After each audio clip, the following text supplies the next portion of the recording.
जब आप बड़े दरख्त लगाते हैं, वाई इज़ इट इम्पोर्टेंट कि दरख्तों को सही तरह से ज़मीन के अंदर लगाया जाए। अगर आपने खड्डा बिल्कुल सही अप्रोप्रिएट डेप्थ का नहीं किया तो फिर आपके प्लांट की रूट्स ऊपर आ जाती हैं। इससे ट्री भी डैमेज होता है और ट्री की स्टेबिलिटी भी जो है वो इफ़ेक्ट हो जाती है। अब ये देखिए, ये ट्री जो है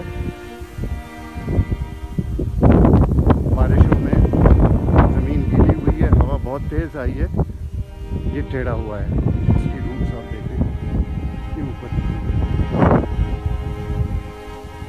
ट्रीज़ को लगाते वक्त हमेशा ख्याल करें कि दरख्त जो है वो सही तरह से नीचे लगाया जाए। उसकी जो पिट बना रहे हैं आप, it should be of an appropriate size, और प्लांट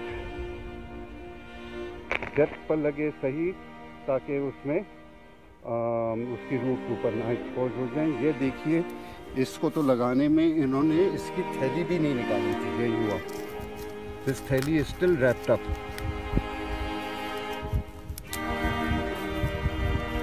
और ये भी डैमेज करता है। और इसको देखें, ये रूट्स भी इसके अंदर थैली में घूमती है। जब आपने थैली नहीं लगाया तो वो मज़ीद अंदर घूमती हैं, और आपको नज़र आ रहा है कि ये रूट जो है ये गोल घूमी है, और फिर ये बाहर निकली है। और क्योंकि ये ज़मीन में डीप इनफ नहीं था, ये रूट्स को ज़मीन में कम से कम 1-1.5 फुट नीचे जो है ना साइडवेज जाना चाहिए था।